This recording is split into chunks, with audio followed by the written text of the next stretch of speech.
Fl-isem tal-Mistieru tal-Iben tal-Ispiritu Santu. Amen. Qari mill-Evanġeljum Qaddis skont San Ġwan. Kien qrib il-Għid tal-Lut u tela Ġesu Ġerusalem. U sab fit-tempju bejjieħa tal-baqar, tan-naċ u tal-ħamiem u sarrafa bil-qiegħda. Għamel sawt mill-ħbula u keċċa l-kulħadd mit-tempju bin-naċ u l-baqar, xerret il-flus tas-sarrafa u qalbilhom l-imwejjed. U dawk li kienu jbiew il-ħamjem għalilhom warbu dawn minn hawn u dar mistieri tagħmluhiex suq.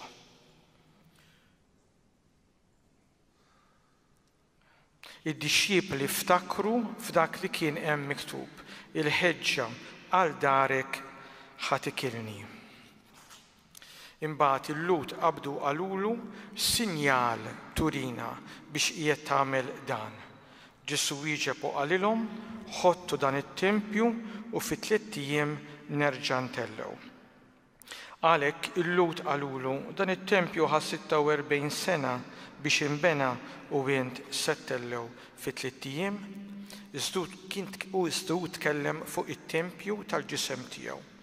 Meta mbagħad qam mill-imwiet id-dixxiepli ftakru f'dak li kien qal u emmnu fl-Iskrittura u fil-kliem li kien qal Ġesu.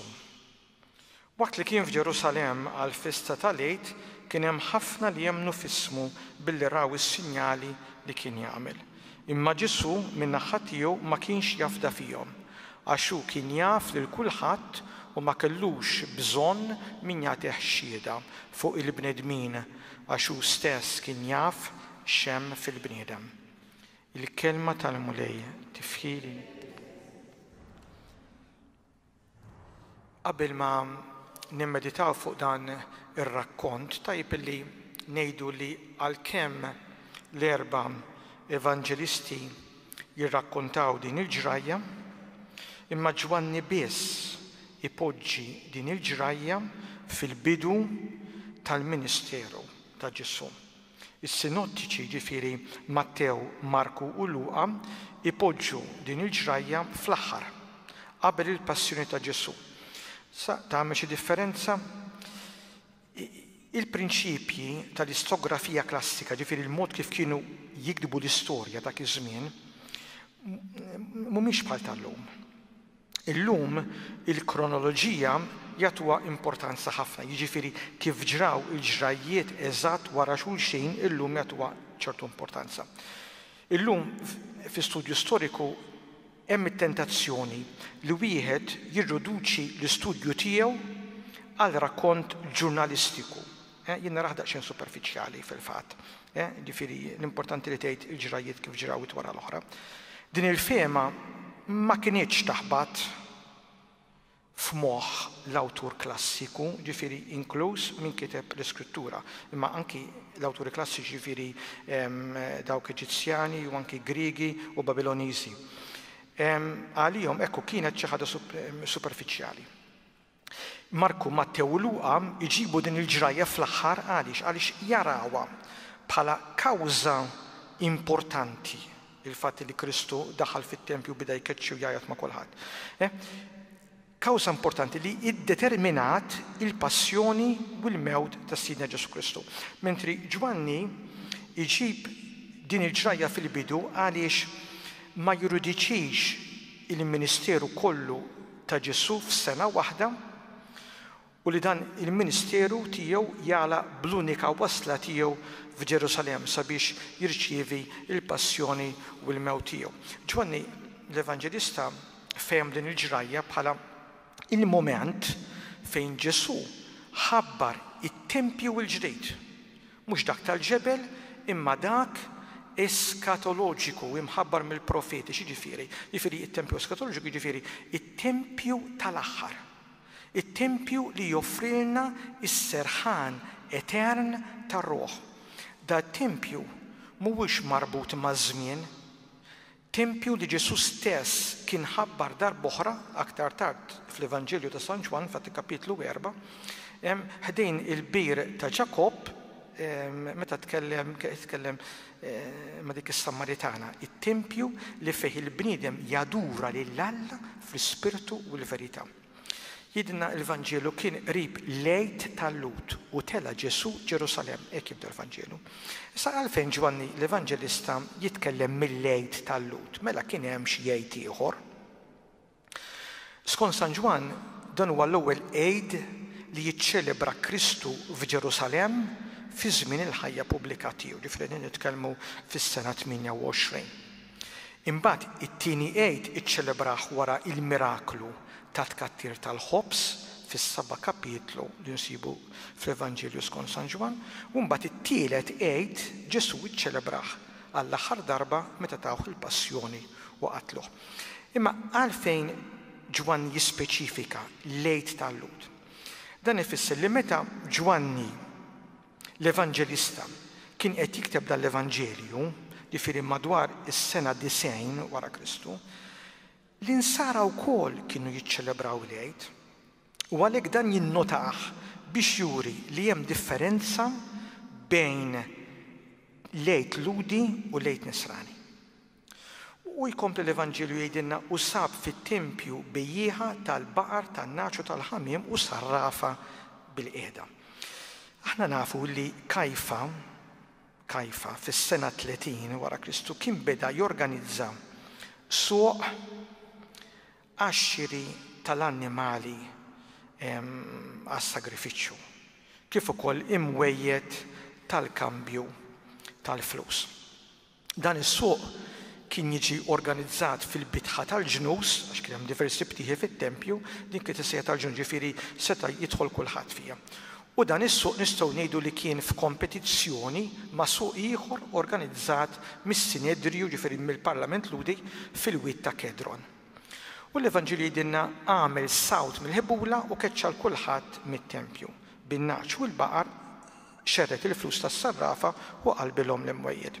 U dawk li kienu jbiegħu il-ħammiem għalilhom warbu dawn minn hawn u dan missieri tagħmlu wis-suq. Mela, San Ġwan jurina ix-xena fejn kien qed joqrob żmien il-għid. Kristu jidħol fit-tempju li fejn kien għaddej l-aqwa negozju mimli pellegrini, annimali deħlin u oħrajn lesti għas-sagrifiċċju u l-Lut bid-diversi nistgħu nsejħulhom Exchange Bureau, is-sarrafa tagħhom. Kienu jbidlu l-flus għaliex il-munita Rumana kien ikollha minquxa fuqha wiċċ l-Imperatur. U dak il-wiċċ ma setax jidħol fit-tempju laqqas uċuħ oħrajn ta' ġifieri.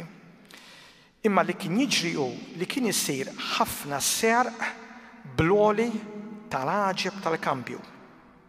Bħal meta wieħed Ingliż jiġi bil-lira Ingliża hawnhekk u jgħidli tieli euro u jien minflok inteħ 1 euro xi ħaġa jien intaħ 20 cents sarqa kbira. Hekk kien qed isir. Kbira. Ġesu jagħmel sawt mill-ħbula u keċċihom. Niftakru li fit-tempju l-ebda arma jew bsaten ma setgħu jidħlu, ninnotaw ħaġa hawnhekk. Ġesu ma jagħmel l-ebda distinzjoni bejn il-bejjieħa u l-oġġett li qed ibiegħu. Kristu li kien jiġri wara l-midneb sewwa seta' jkellimhom bil-kalma u bil-kwiet. Imma mhux hekk għamel. Għaliex? Tant ma rax differenza bejn il-bejjieħa u dak li kienu qegħdin ibigħu li stmawhom it-tnejn l-istess. Ma ridhomx hemm ġew u warrabhom bil-forza tiegħu. Ma nifhmux ħażin, Kristu jaf li l-Knisja tiegħu għandha bżonn ukoll tal-ġid materjali. Imma hawnhekk mhux hekk għandna, hawnhekk għandna xi ħaġa bil-ħafna u ħafna aktar serja. Għandna nies li l-uniku skop tagħhom kien li japprofittaw mill-Knisja billi jieħdu f'idejhom il-Knisja li jitgħalla u jagħtuha struttura oħra. Ħankompli nispjega. Il-Vanġelju jkompli jgħid u dawk li kienu jbigħu il-ħamim għalilhom warbu dawn minn hawn u dan missieri tagħmlu wix suq. Issa hawnhekk Kristu mhux sempliċement ikun vjolenti u daqshekk. Imma jagħtihom daqsxejn taħjil biex jifhmu Ġesu. lil Ġesu. Ġesu jagħmel biex ngħidu hekk autorivelazzjoni, ġifieri jurihom daqsxejn ritratt tiegħu innifsu minnu. Ġesu juri r-relazzjoni li għandu ma' Alla, hija relazzjoni ta' bejn iben u missier. Iben li hu responsabbli tassew għal dak li hu ta' missieru, it-tempju. U għax huwa tiegħu wkoll, għax huwa Alla ħaġa waħda mal l-missier, bħala l-werriet naturali tal-missier u ħaġa waħda miegħu. Għalhekk jagħmel dawk l-affarijiet. Dar missieri tagħmluhiex suq. Kristu qed jgħidilhom, tant intom ikkonsmati, tant intom mittiekla mill-interessi tagħkom li dan it-tempju ma tfadallu xejn mill-glorja divina tiegħu. Għandha mhux ftit paraboli li jitkellmu mill-Knisja bħala għalqa maħtufa minn dawk li suppost jieħdu ħsieba, ma mhux biss ma jieħdu ħsieba tal-li jriduha għalihom u jbidluha l-istruttura tagħhom. Dar missieri tagħmlu s-suq. Il-tempju huwa il-post ta' Alla biss. L-imbarazz tad-dinja trid tħalleh warajk. U dak li ddaħħal miegħek fit-tempju ħaddaħlu b'talba. U allura mhuwiex aktar tiegħek imma huwa ta' Alla. Il-tempju ta' Alla huwa mfisser tajjeb fid-dera li kellu Mose fuq il-ħoreb, meta il-leħen mill-ollieq jaqbad jgħid la toqrobx l-hawn neħħi l-qorq tiegħek għax l-imkien li inti qiegħed fih hu art imqazza. Ekku t-tempju jagħmlu Alla u ma nagħmluhx aħna. U jkompli jgħid il-Vanġelu, id-dixxipli ftakru f'dak li kien hemm miktub il-ħeġġa għal darek ħatikilni. Wara li Kristu qam minn bejn l-imwiet u tela s-sema, l-apostoli u d-dixxipli bdew jistudjaw l-Iskrittura biex jarfu aktar il-persuna ta' Sidna Ġesu Kristu. Dik l-istess persuna li jgħixu magħha għal 3 snin kienu tkellmu fuqha, bdew jindunaw li kienu tkellmu fuqha personaġġi sħaħ mijiet ta' snin qabel, dak li aħna nsejħulu l-Antik Testament minn Abraham sa Ġwanni l-Ammiedi. Beda jiġi miftijem dan iż-żmien kollu fid-dawl tal-persuna ta' Sidna Ġesu Kristu. Issa il-kitba profetika li fakret il San Ġwan l-Evanġelista b'din il-ġrajja hija meħuda minn Salm 69. X'jgħid Salm 69? Għax il-ħeġġa għal darek kilitni, imma Ġwanni biddel il-verb. Minflok qal kilitni fil-passat, għamlu fil-futur ħatikilni. Dan għaliex dan jagħmlu biex juri l-kawża prinċipali tal-azzjonijiet kollha tiegħu. Il-ħeġġa għal darek ħatikilni jiġifieri sakemm insir sagrifiċċju, sakemm insir Ewkaristija fuq il-Kalvarju.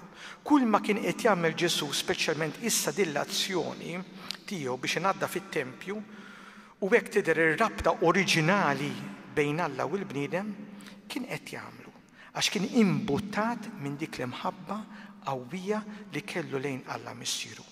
Alla u missier wieħed tagħna l-kull. Ekku din l-lotja estrema ta' Ġesu tistampa r-ritratt perfett ta' Kristu. Din hija qotja li aħna qatt ma nistgħu nilħquha għax Ġesu qed joffri lil Alla lilu nnifsu kollu kemm hu. Mhux biss bħala bniedem, imma anke bħala persuna divina. Mela hawnhekk il-verb ftakru qed jgħid bdew jiftakru l-Apostli. Fis-sens Bibliku jfisser li l-passat wasal l-Antik Testament kollu, ġifieri wasal għal milja tal-verità. Il-verità issir verament is-sinifikat proprja tagħha. Il-passat jiftijem bil-futur fi Kristu permezz tad-don tal-ejtiju. Għaldastant nistgħu ngħidu li hawnhekk għandna l-ewwel sistema kif wieħed kellu jifhem l-Iskrittura. Imbagħad jgħidilna l-Vanġelu, il-lut qabdu għalulu sinjal turina biex qiegħed tagħmel dan. Hawnhekk il-lut nirreferu għal klassi ludija li tikmanda, il-gbarat. Dawn talbu minn Ġesu sinjal mis-sema sabiex jemmnu lil Ġesu. U din l-imġiba mhix xi ħaġa ġdida, u dim Ġesu jixtiequ jieħdu miżura, jixtiequ jieħdu kejl speċjali. li l-profeti kollha stmawhom hekk xtaqu jagħmlu bħalma kien għamel Mosè quddiem il-Farawn meta biddel il-baston fis-serb. Il-maġġoranza tal-bnedmin trid tara xi miraklu biex temmen. Ekku dan huwa periklu kbir għax il-miraklu bħala sinjal sensazzjonali il-miraklu jista' jagħmlu wkoll ix-xitan. Imma Ġesu dan kollu jafu u mhux ħajissodisfa l-kurżità tagħhom b'sinjal sensazzjonali. Imma ħajjgħidilhom u jkompli jgħid il-Vanġelu. Ġesu wieġeb u qalilhom ħodtu dan it-tempju u fit-3 ijiem nerġa' ntellu. Sa ċertu punt Ġesu jaċċetta l-isfida tagħhom, imma s-sinjal, il-miraklu jissuġġerehu stess. Għalhekk din it-tweġiba ta' Ġesu hija ċ-ċentru ta' din il-ġrajja ta' Ġesu fit-tempju. Hija tweġiba għal dak iż-żmien enigmatika, misterjuża, għax dawk li kienu qed jisemgħuh ma kinux jafu eżattament min kien Ġesu. Naturalment Ġesu kien qiegħed hawnhekk jgħid għalih innifsu, jirreferi għalih innifsu. Il-Lut qatt ma setgħu jifhmu illi Ġesu huwa ħaġa waħda ma' Alla, l-inkarnazzjoni ta' Alla. Din qatt ma setgħu jifhmu, laqqas illum ma jifhmuha.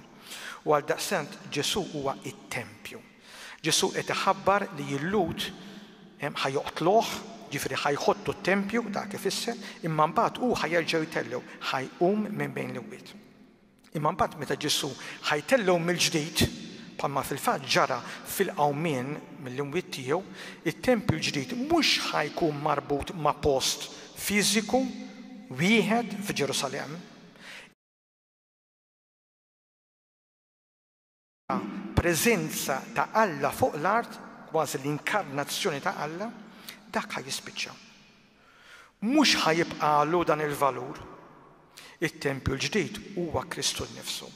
Allura min irid iħalli lil Alla jiltaqa' miegħu irid jagħmel dan permezz ta' Kristu. Għal San Ġwan l-Evanġelista m'hemmx mod ieħor biex issalva. M'hemmx mod ieħor biex issalva. Dan huwa nfisser tajjeb fid-diskors ta' Kristu ma' dik is-Samaritana li semmejt fit qabel, ħdejn il-bir ta' Ġakob meta jgħidilha imminni mara jiġi żmien meta mhux fuq din il-muntanja taduraw lil missier anqas f'Ġerusalemm imma tiġi sija anzi jista' hi meta dawk li jaduraw jibdew jaduraw lil missier fl-ispirtu u l-verità. U jkompli l-Evanġelju jgħid għalhekk il-Lut qalulu dan it-tempju ħa 46 sena biex inbena u inti settellew fi 3 ijiem. Din l-informazzjoni hija preċiża. L-ewwel tempju kien bneħ Salamon u tfarrak minn Nebukadnessar madwar is-sena 600 qabel Kristu. It-tieni tempju kien bneħ dak il-poplu ludi li kien irritorna mill-eżilju fil-Babilonja fis-sena 530 qabel Kristu u kien bneħ bil-flus tal-Imperatur Ċiru tal-Persja. Matul iż-żmien li ġew wara it-tieni tempju ġarrab ħsarat kbar ħafna speċjalment bl-invażjoni tal-Griegi. Imma imbagħad kellu jkun Erodi l-Kbir li kien manijaku tal-bini li fis-sena 20 qabel Kristu beda restawr kbir biex prattikament kien reġa' bneħ mill-ġdid. U dan ir-restawr dam sejjer sas-sena 28 wara Kristu. Imma mbagħad kellu jkun il-Prokuratur Roman Albino li il-esti ir-restawr tiegħu fis-sena 63 wara Kristu, 7 snin biss qabel il-erda finali tiegħu meta erduh ir-Rumani. Imbagħad il-Vanġili dinna iżda hu tkellem fuq it-tempju tal-ġisem tiegħu. Meta mbagħad qam mill-imwiet id-dixxiepli ftakru f'dak li kien qal u emmenu fl-Iskrittura u fil-kliem li kien qal Ġesu. Hawnhekk San Ġwan l-Evanġelista jerġa' jisħaq fuq il-verb ftakru kif fil-fatt kien għamel ftit qabel. Mhux biss allura il-kliem ta' Kristu huwa skrittura mqazza, jiġifieri għandu l-istess valur li għandhom il-liġi u l-profeti, imma l-iskrittura għandha tiġi interpretata, mifhuma kollha kemm hi fid-dawl tal-qawmien tas-Sidna Ġesu Kristu. U dan fl-istudju bibliku dan il-mod kif tifhem l-iskrittura aħna nsejħu l-sensus plenior, jiġifieri dak is-sens li jagħti sens li jfiem kollox fl-iskrittura. U l-Evanġelju jispiċċa waqt li kien f'Ġerusalemm għall-festa tal-Għid kien hemm ħafna li jemmnu f'ismu billi raw is-sinjali li kien jagħmel. Imma Ġesu min-naħa tiegħu ma kienx jafda fihom. Għax hu kien jaf lil kulħadd u ma kellux bżonn min jagħtih xhieda fuq il-bnedmin għax hu stess kien jaf x'hemm fil-bniedem. Ekku din l-aħħar parti tal-Evanġelju tindika li Ġesu dam ftit oħra Ġerusalemm u fejn hemmhekk għamel xi mirakli għax kien hemm dawk li jemmnu fih minħabba s-sinjali li jagħmel, ġifieri l-mirakli. San Ġwan ma jidilniex x'mirakli jagħmel, imma kif qed qabel il-fidi ta' bniedem għax jara s-sinjali mhijiex fidi soda u għalhekk San Ġwan ikompli jikkummenta imma Ġesu min-naħa tiegħu ma kienx jafda fihom. Il-parabola ta' dak li ħareġ jiżra u x'iż-żerrijiet weqgħu fuq art tajba oħrajn le tispjega tajjeb din l-imġiba tas-Sidna Ġesu Kristu. Il-bniedem li jemmen għax jara sinjali sensazzjonali huwa jixbaħ lil dik iż-żerrija li ma trabbix eruq b'saħħithom u allura tmut mill-ewwel gwaj, mal-ewwel gwaj. U għalhekk Kristu lil dawn in-nies ta' Ġerusalemm ma fdahomx, kien jaf sewwa għaliex hemmnu fih. Ħuti dan l-Evanġelju jitkellem mill-purifikazzjoni tat-Tempju. Min kif Kristu ġifieri nadda fid-dar ta' Alla. Kristu nadda fid-dar ta' Alla billi wrina li hu nnifsu huwa id-dar fejn kulħadd jista' jiltaqa' ma' Alla jew Alla jiltaqa' magħna. Dan ma jfissirx li rridu inkissru jew nitilqu l-knejjes tal-ġebel. Imma dan ifisser li dawn il-knejjes tal-ġebel tagħna iridu jifakruna f'Ġesu Kristu u l-għaqda li għandna miegħu.